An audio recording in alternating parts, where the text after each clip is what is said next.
So this is 11 minutes past 10 GMT, and this is part C, or third part of the diagnosis of Fleet Street. Today is Sunday, the 13th of September, 2020. The disaster that the United Nations bureaucracy has allowed to fester across the Western European kind of so-called destinations for the migrants is not covered anywhere except in this Observer piece by the person that is linked with the ultra right-wing racist Brexiteers. And he may have kind of loosened his connections, but ideologically, he remains the same. Is Kenan Malik, who is talking about the EU, and I will read the relevant bits from his piece. Now, this is the piece that Kenan Malik is commenting with. Moria is the bit in the camp that is in Greece, and the subheading or the summary says that the camp was never a safe haven for the migrants. The European Union meant it to deter others from braving the Aegean Sea. Now, this is the kind of complete, desolate, devastated kind of image that represents the true state, or gives a glimpse of the true state into which the human beings, children, women, and others, all refugees seeking refuge in the West, have been reduced to, consigned to. And that's the point I'm making about the United Nations bureaucracies festering for the last 72, 73 years. And this week's kind of infantile issues by the current Secretary General, Antonio Guterres, celebrating all kinds of things, especially emphasizing on United Nations volunteers. It's a trendy kind of series of tweets and other posts that they have been issuing, celebrating mainly nubile girls or young persons acting as the volunteers. So it's glamorizing the image. And that itself is evidence of the corrupt nature of the United Nations bureaucracy. And as I was saying in the last part, the United Nations is a blocked platform. It is blocked in the sense that most people who are active, whether they are connected with the United Nations as volunteers or not, doesn't matter. People who are active on the ground defending human rights of the most violated and the most vulnerable have no access to the United Nations. And it is time, and I'm calling for the United Nations, thinking members. I'm absolutely certain there are some thinking members among the United Nations, kind of shapers of the bureaucratic structure and the constitution. The United Nations needs to be opened up to the people of the world, not restricted to the states of the world. It's a big difference. The states by definition are corrupt. The state apparatus by definition is corrupt everywhere to begin with. The extent of the corruption depends on the quality of campaigning people available, active in any country, within any country or about any country. So essentially, the United Nations was founded with laudable aims for upholding human rights and working for justice and liberty and liberation and human rights. But those aims, those laudable aims, have not been advanced in the years, in the decades. And it has not been advanced because getting an assignment or getting a posting at the United Nations or any United Nations or in any United Nations agency has been made into a career, lucrative career craved for by most of the career personnel available and willing to seek such postings from any countries through the kind of patronage of their particular state bureaucracies. So it has completely diverted. It has got diverted from the aims and purposes. And it needs to be put back on course with delivering those aims and objectives, and to decommission the people who seek postings for the sake of it, the career, the glamour, and the money, and the other corrupt opportunities, diversions, and deviations. All the United Nations bureaucracies have been doing is issuing propaganda spiels, and they're not addressing. They're not addressing, let alone anticipating what is happening in places like this Moria in Greece or in other places that are not mentioned in the British papers or British media across the continents of Africa and Asia.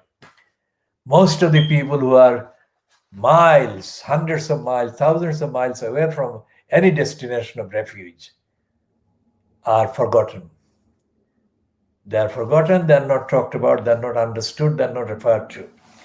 And this is the nightmare of hunger and poverty and kind of deprivation that is imposed on these people because of negligence and the misuse of the resources by the bureaucracies in the West and via the United Nations being complicit and silent.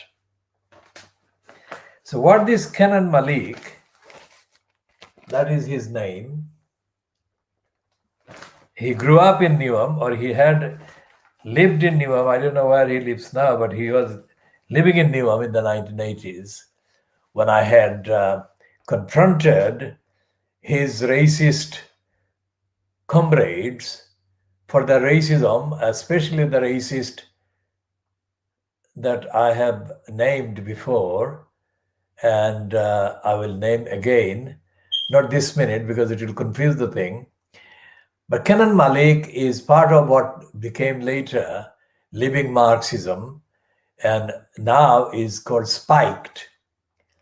And in between, they have been called many other things. And that outfit was proven to the extent that it can be proven in the court, in the High Court in London, that that organization, he was not involved as a defendant or as on the list of the deniers of the genocide against the Bosnians by the Serbs in the early 90s. And the ITN reporters, Penny Marshall and her colleague, and the people and the other people on The Guardian had been vindicated by a court case which ITN brought against the Living Marxism lot that said that the genocide didn't take place. So they were denying genocide of the Muslims had happened by the Serbians. And this one, Kenan Malik, has got a Muslim name, and probably his diversity badge and diversity exhibition includes his CB opportunistically listing his connection with the Muslim kind of background. He may be a declared, kind of formally declared non-Muslim or anti-Muslim with a Muslim name, but he profits and gains career-wise from his Muslim name or Muslim antecedents. Now, this guy has been writing in the Guardian and Observer this typically kind of pro-racist apologies under the guise of being a critical thinker. When he was at the university, he was supposedly doing a research scam with the help of mainly anti-Muslim, pro-racist white liberals. Just have a guess. Think about that. Anti-Muslim, pro-racist white liberals. These are the actual kind of personnel that make up the British quote left. And Kenan Malik is one of those that, with a Pakistani background or kind of Muslim background, has been promoted to a kind of just about tolerated Paki, given a platform by the racists. And he's very much limited in what he can say. He himself volunteers not to say anything much about the racism of the culture of his colleagues and his approvers. But even if he wanted to, he would never do that, because I remember his stance being on the side of the racists when I took him on with the evidence of racists on the left and the essential racism of the British left. He was in denial then, and he has been in denial since. But here is the piece that he writes about Angela Merkel. In the last paragraph of this piece on page 18 of the Observer of the 13th of September 2020, that is today, Kenan Malik says, in 2015, the German Chancellor, that is German Prime Minister, Angela Merkel, was fiercely condemned for courting disaster after opening Germany's borders to hundreds of thousands of migrants, a policy from which she herself retreated. 5 years on, her more humanitarian instincts have largely been vindicated. It is the policies of Fortress Europe that have brought disaster. Now, there is nothing against racism. That is it. That is the secret. There is nothing against racism, and there is no hint in the Kenan Malik distortion, plasticization of the role of Angela Merkel. Angela Merkel did much more than what he is reducing her to have done.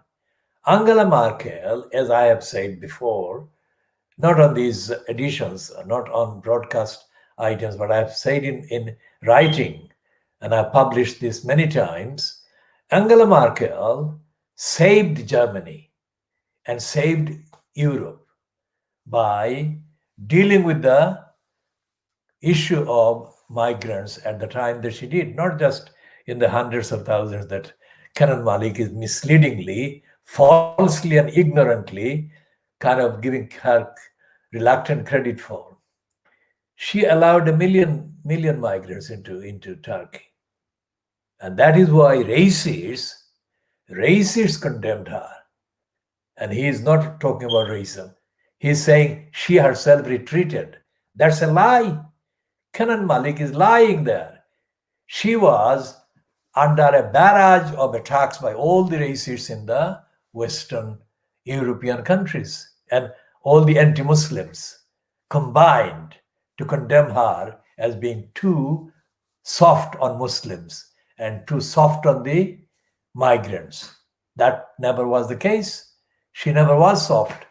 She diffused an explosion of unimaginable kind of dimensions. If the crisis being faced by Germany with the huge numbers of people wanting to come to Germany, had not been tackled the way that she did, there would have been probably that could have been used by the warmongers to start a war. I mean, a new war, not that wars have not been happening, but wars that would have got in several European countries and more. So Angela Merkel deserves much more factually. I'm not a fan of any political party or regime, but evidentially, I had to point out what she had done in comparison with the others. And some of the biggest, most notorious and ferocious attacks against her policies on migration took place in Britain and issued from Britain, and the propagandists organized and mobilized against her in Fleet Street in such a way that for months on end, in fact for years, Angela Merkel has been undermined and attacked, not because of the actual policies, but because she allowed migrants any humane kind of access to German soil and German kind of nationality or German kind of society. That is what the racists in Britain actually convicted her of, her humanity and her actual compliance with the or with some of the declarations, charters, conventions already enshrined in the United Nations kind of constitution and aims and objects and purpose. And others in Britain and Sweden, all the other countries in the Western Europe and France were opposing or defying those, just like Boris Johnson is now reviving the defiance of. So Kenan Malik, although he is the only one writing on a Sunday paper about this, what is happening in Greece, is completely, absolutely dishonest. And his failure or choice to ignore racism and to underplay and deny anti-Muslim hatred that is driving so much of the fascists and racists in the West now and in America shows that he may be detached in terms of physical kind of contacts from the deniers of the Bosnian massacre by the Serbs, but he is ideologically brainwashed enough to stay to the same kind of agenda and the narrative. So it doesn't solve anything. It doesn't solve the problem of criminality and criminal defiance of the obligations by these states, run by racists, controlled by racists, and by the media hyping up the racist hatred. And he's not talking about any of that. In that summary, in that last paragraph, it is completely oblique and completely kind of banal and plasticky and empty. He's not apportioning the real blame, and he is excusing and acting as an apologist for the racists who ran the anti-migrant campaign and anti-Angela Merkel campaign. They decided racistly that Merkel had become too anti-racist for their comfort, and so they had to get rid of her. That is how they undermined her administration, her authority. She didn't lose her authority really, because every time, everything else that had been going on around the Brexit thing for the last 4 years and other things, Angela Merkel has stayed in post because what she has been doing has been the better line and better option available to any leader in the EU countries. And she has been vindicated on almost all of those things. Not fully because of the lack of enough commitment on the part of our so-called party supporters. But essentially, she has been vindicated, and she will be vindicated even more once Once she leaves office and is succeeded by somebody or whoever succeeds her, Angela Merkel's role would be properly assessed and she would be hailed as she deserves to be as the person who saved Germany. I mean, since the 1940s, Germany has not been led by anyone who has followed as many overdue good policies as Angela Merkel has. And so, therefore, I say that if Angela Merkel can do that, how come that Kenan Malik, who has been connected with all kinds of bogus academic, kind of intellectual sports here and there, cannot see that? She has done the difficult thing, and he should be able to see what she has done, at least summarize it correctly. And this is where the likes of Kenan Malik, nephew Toms, are colluding with the racists, both at home here and abroad internationally, and in the context of the world. I mean, he may be Kenan Malik, but he is writing like a Yasmin Alibai. And Yasmin Alibai was the one who, again, with the Muslim name, most people in the West don't know that Yasmin Alibai is not from the mainstream Muslim community, and that where she comes from, there is a hostility between her kind of faction or sect or whatever and the mainstream Muslim community.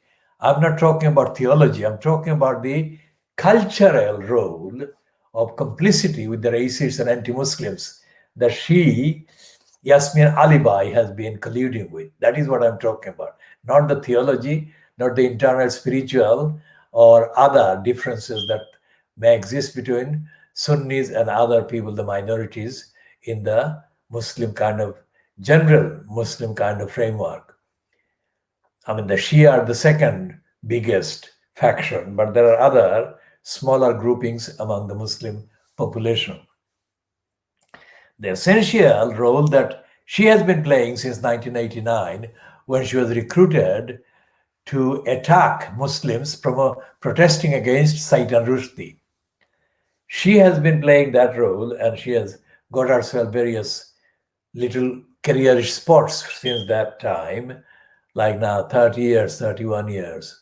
She had been employed part-time or partly by the New Statesman, the racists, but she became more engaged and given more platform and spots since she became identified as the quote Muslim named person who was prepared to attack Muslims for daring to attack Saitan Rushdie as the agent of racism and anti-Muslim hatred that he has been and he was. It's nothing to do with his book. And I would not do what the Bradford morons did. The morons meaning some of the people who incited those little children or young people to set fire to a copy of the Saitan Rushdie book. I would never do that. But the point is that they were not actually part of the protest, just like the agents provocateurs in September 1993 outside the Royal London Hospital in the Whitechapel Road did. They diverted the anti-racist campaign that I had been organizing successfully for 2 to 3 days after Quddus Ali was nearly murdered in the Commercial Road.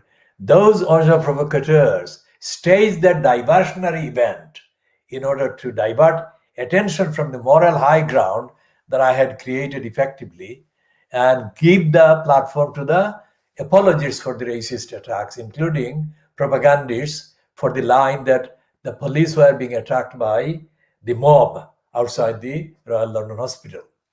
So that's what is happening with the Kenan Malik and Yasmin Alibai.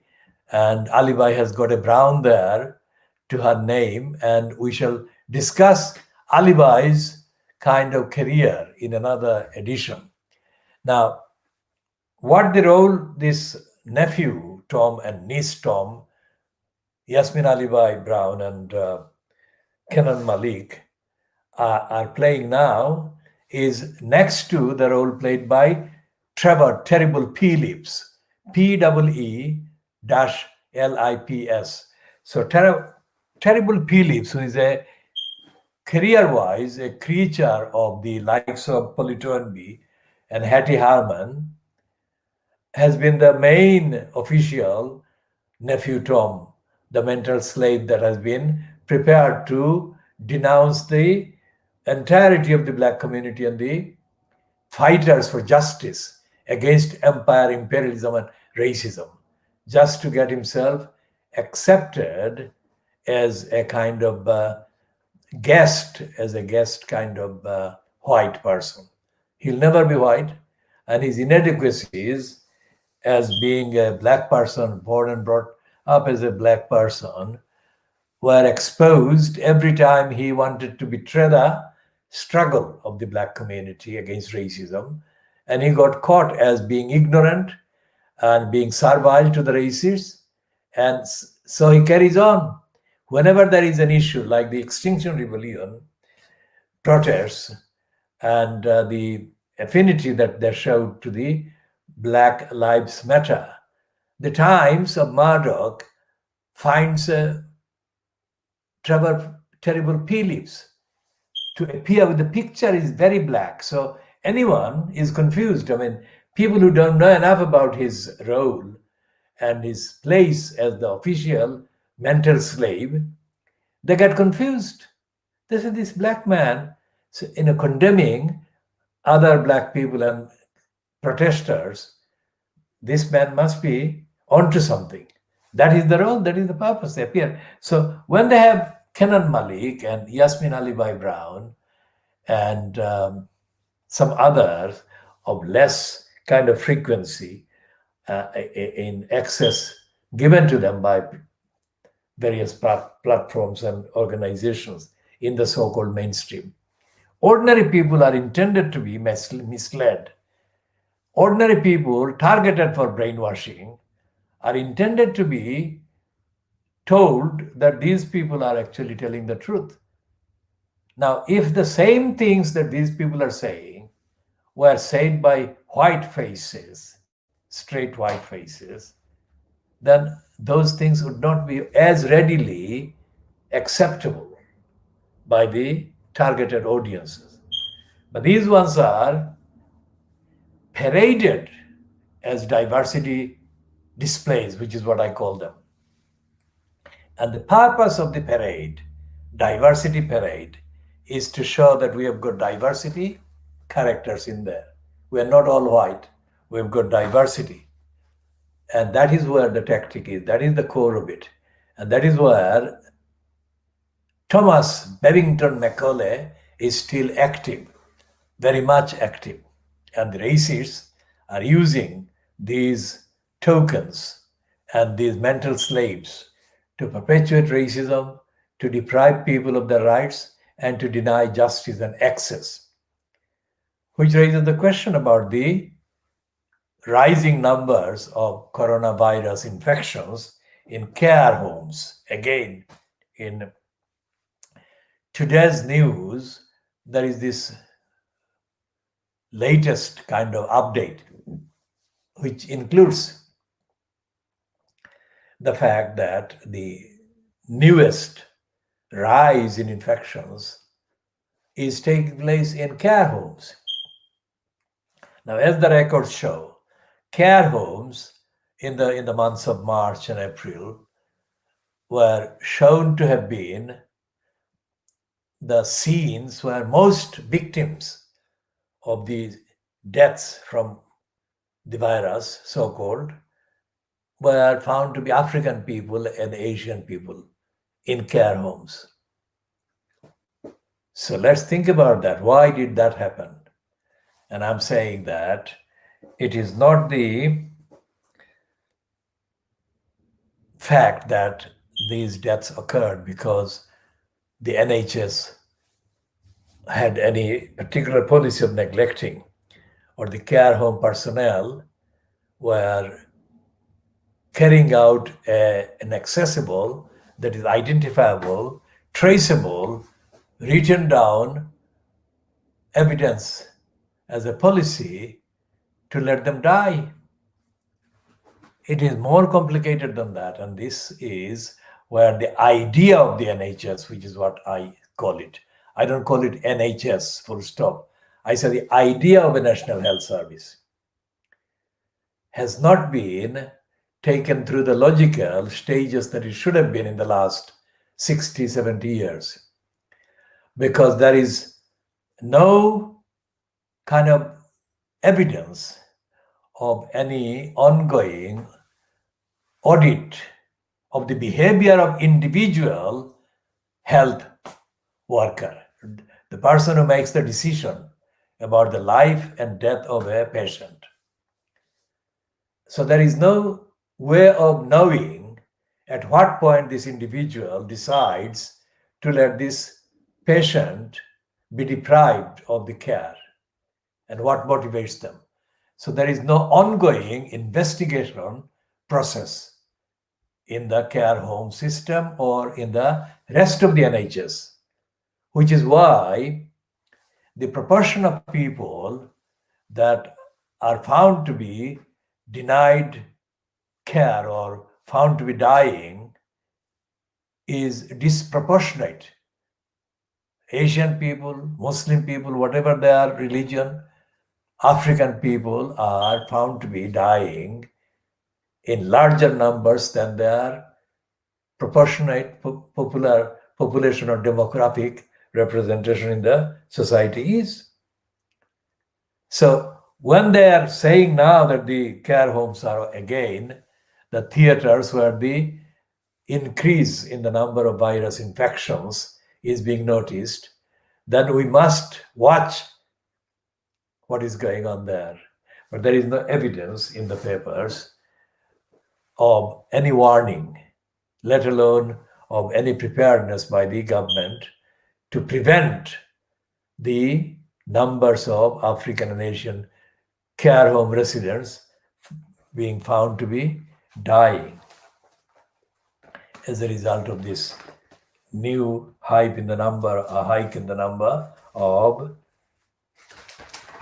infections. So there is a thing in the Observer, Nick Cohen. Nick Cohen is one of the people in Fleet Street and on the sidelines. He has got spots on too many platforms. One is The Spectator. The Spectator is the racist organization that is chaired by Andrew Neil and was once edited. This Spectator was once edited recently by Boris Johnson. And Nick Cohen is one of the racists that fancies himself as being not a racist, but he is a racist. And he is one of the racists like John Rantoul on The Independent, and most of the racists that I could give the whole list of, but I'm not going to do that because it is enough to say that this one, the Nick Cohen, the racist, wrote a piece and got it published in The Spectator while Luther Rahman, as mayor of Tower Hamlets, was still, quote, in place. And one of the things that Nick Cohen said about Luther Rahman's character was that Luther Rahman was sly, S-L-Y, sly. There's a sly to the Bangladeshis or the people in the Sylheti-speaking community. There is no direct kind of translation, effectively saying the same thing. So in the Bangladeshi or kind of colloquial use of the words, I think that the one of the words that could be found in the colloquial application, not the literal application, was bifunga. Not he's a bastard, but funga meaning he is very crafty and very dishonest. So that is the sly. And he was saying that Luther was a fungava. That is what Sylhetis would say. So Nick Cohen was saying that Lutfur Rahman was sly character. So I wrote a number of letters at the time online in reply to other pieces in the Spectator and also in reply to Nick Cohen. Once or twice he kind of had published about Lutfur. And I gave him the evidence, not about Lutfur being a funga, but I gave evidence of the entire cabal of the Towners Council being made of fungas and the sly morons and criminals. And I said that Lutfur Rahman should be challenged on the evidence that he had been given, I had given. That is what I said in the Spectator. Now that was about what, 2013, I think, or 2014. It could be either of those years, 2013 or 14. I shall check and see if I can find any trace of my points and posts that appeared at the time in the Spectator. Even if they have deleted them, I have deleted my comments, but Nick Cohen's article would be there online. So why am I going on about Nick Cohen? Because Nick Cohen is himself a very sly fungafua. And he is making a career as a sly operative. And he kind of tickles. He tickles his targets. He doesn't actually examine them morally, ethically, evidentially, and spiritually, let alone spiritually, let alone objectively, let alone honestly. He kind of rations the access of his readers to what he peddles as the gem of his insight. And he doesn't really make any difference, except that, like Craig, the comedy writer, the kind of part comic writer on the Daily Mail and the Private Eye, he entertains his readers with anticipation. He engenders, he engineers, he propels, he pushes an expectation in his readers that there is going to be a very important revelation in the next paragraph. It never happens. So that is why I call him Nick Cohen, Fungafua in the Siloti language. If he came to Brick Lane, he would be called that. At least if I happen to be kind of walking past him as he sat in one of the servile servers of the quote curry in Brick Lane, I would be calling him a Fungafua and ask him what on earth was a sly, opportunist crook doing in Brick Lane. That is enough introduction to Nick Cohen. Now he is writing an entertaining piece on page 60 of today's Observer in the comment and analysis kind of page, where the headline is, whoever wrote the headline, I can't tell, because it is quite possible the Observer still has got some sub-editors in place, and one of them or more than one of them has or have written this headline. So what lies behind ultra-loyalist Suella Braverman's rise to the top? Now, Suella Braverman is a crook, just like Priti Patel. So therefore, the answer is there is no mystery. She is a crook. And she does whatever is needed for a spot. That's what is the secret of her rise to the top. And it will disappear. She will not stay on the top or at the top for long. The entire edifice, I am saying it, not in the paper, but I'm saying it. The entire edifice of the corrupt cabal in place in power in Britain will come under increasing pressure, for pressure that it will create, it will give rise to. and it will invite. And that will be when Suela, whatever her name was, the second name, Braverman is an invented name. She acquired a kind of white partner or white husband.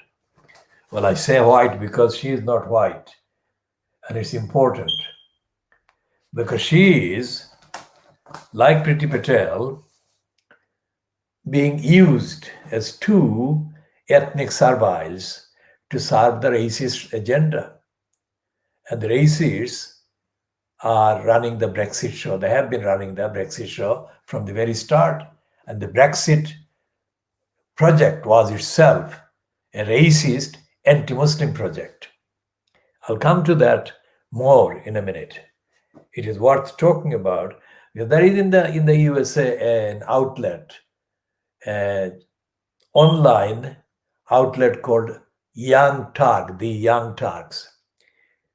They shorten it to TYT, the Young Turks. Now it's fronted by one Armenian descended person, and she's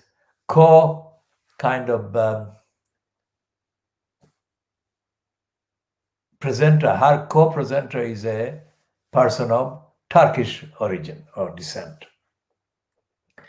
And the Turkish person of Turkish origin or descent has got a very topical name, topical currently. It may not have been the name when he joined the show, but because the Chinese are executing and torturing the Uyghur Muslims, the name Uyghur is topical, and his surname is Uyghur. And that program, The Young Turks, probably was conceived by this person, Uyghur, before the Anna, the co-presenter or the presenter, main presenter now, joined this show. And in that program, that is the only program that I think exists in the USA of that kind of circulation or that kind of frequency, which has been openly describing Donald Trump as a liar, as a crook, as a criminal. It's not me saying it, that on the record. Now, the equivalents in the British press or the British kind of television or online networks, the equivalent is not available. Nothing like the Young Turks exists in the UK. And yet the contents of the lies and the dishonesty and the fraud and the criminality of misleading ordinary voters in Britain in the context of Brexit is so big and so kind of overwhelming and so damaging to society and so urgent that there should have been by now one program or one outlet like the Young Turks in the USA. Young Turks, if there were one in the UK, then they would be now this weekend talking about how brazenly, criminally Boris Johnson lied about the Turks, 70 million Turkish Muslims going to take over Britain if the British did not leave Britain, the EU. That's why the Young Turks, or a platform like that, is very much relevant in this diagnosis. Remember, you are watching a program that is described as the world exclusive diagnosis of Fleet Street. It's not a reading of the newspapers. It's not a rereading of the columns or whatever. If anyone ever thinks that, then that is not what this program is about. This is diagnosis. Now look up diagnosis, and the same meaning as the dictionaries have for it is what I'm doing. And what's this Suella Braverman's and her so-called critic, Nick Cohen, they are not different. Nick Cohen, as I said, is a sly person himself. And as in the Siloti colloquial, he will be called a Fungafua. He would not be called a bastard biologically, but he would be called a bastard because of his behavior, crafty, unreliable, dishonest way, which is what he described Luther Roman as being in the piece or pieces that he wrote against Luther Roman in The Spectator, which I was the only person to actually note and comment on. Now, Nick Cohen is saying that she rose by doing all these things. But I could have told him she could not have risen by any other means. Look at Saida Varsi. Saida Varsi joined the Conservatives or she became kind of publicly known about when Dave, call me Dave, this Scammeron, was the leader of the cons. Now, Saida Varsi has not been treated kindly by the conservative, anti-Muslim, racist cabals, establishment.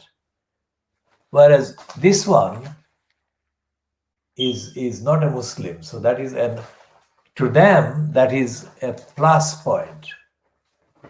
Anti-Muslim hatred and hostility in the Conservative Party, in its policy and its thinking, is absolutely grossly deep. Any Muslim that may appear to be getting their nomination for a parliamentary seat or whatever would be a fool to think that that is the Conservatives respecting them as a Muslim. That is not what they're doing. They're doing the opposite. They are displaying them as an exhibit so that the Conservatives can be seen to have actually allowed a Muslim to stand as a candidate. That is not the same thing.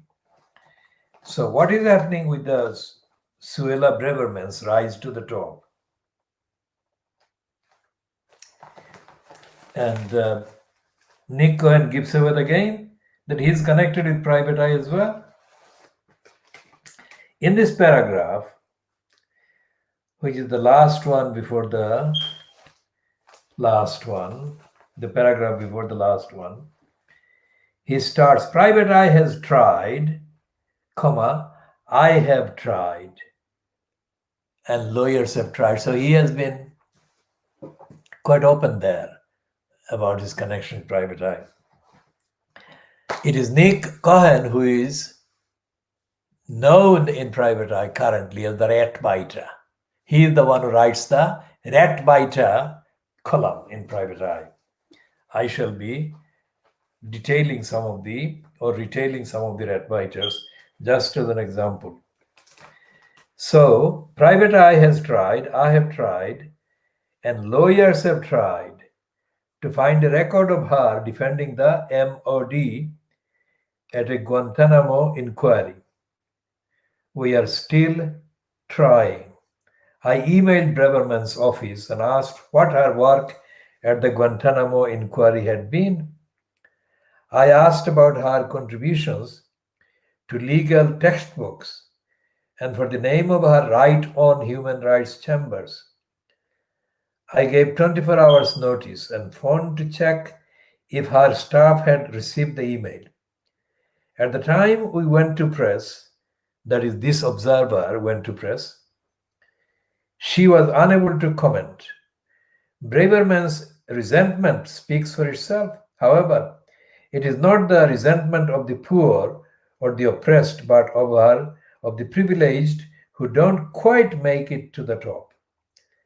Perhaps in her mind, liberal lawyers did sneer at her, or would have done if they had the chance. Perhaps she would have been saved from a run-of-the-mill legal career if only she had been given a break. Amid the confusion in the stories she tells about herself, Braverman's self-pitying, unproved belief that the legal system with its Human Rights Act, judges appointed without political interference, and respect for the rule of law has somehow stigmatized her rings true. She is taking her vengeance now. So it's a kind of analysis of Braverman that is to do with her personal ambitions and her failure as a lawyer and her dishonesty. That is what Cohen is talking about. So where is the column that he actually pins her to the actual evidence? The conservative press built her up as a Premier League barrister rather than a jobbing lawyer who did everyday parole and immigration cases. She had defended the Ministry of Defense in the Guantanamo Bay inquiry. According to reports, her own website says she was involved. So this is what Nick Cohen is saying is not true, or at least has not been substantiated yet, that she was at the Guantanamo inquiry defending the Ministry of Defense. So Nick Cohen, far from being a revolutionary, far from being a left-winger, he is himself a run-of-the-mill investigator. And I'm not saying this out of spite, and I am not jealous of him because I have not anything to be jealous of.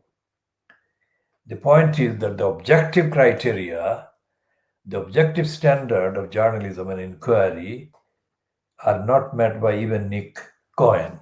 Now, compared with the others involved in the Observer or in the Private Eye, Nick Cohen is of course on the correct track, but he has got only about 20% of the distance. He has to cover the 80% that remains. In any case, there is no evidence in Nick Cohen's work so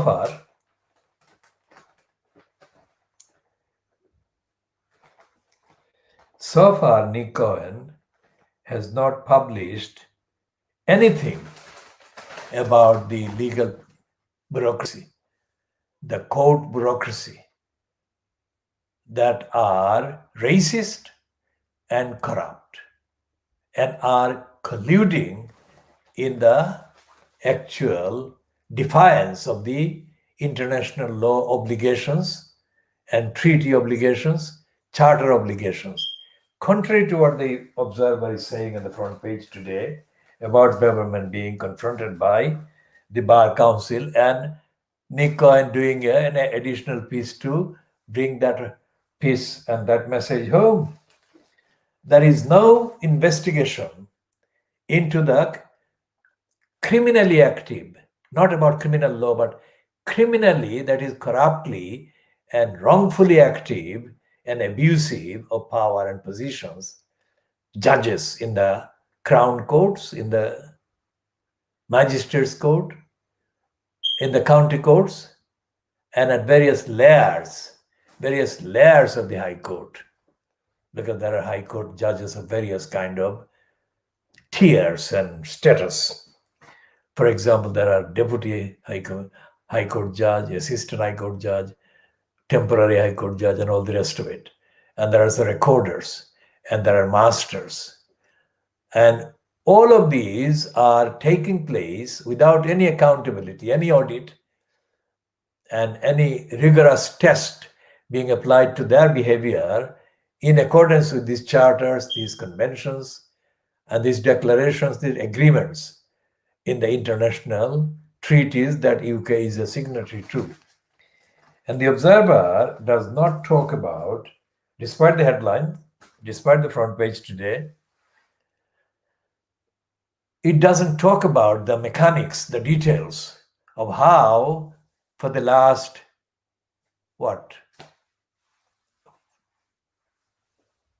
48 years, no, 58 years actually, it's or 68 years. If we take the 20 years in this decade, and then we go back to the 60s. It is 60, 70, 80, 90, 2000. It's 60 years, and then add another 8 years. So it's 68 years to the 1970 Treaty of Rome.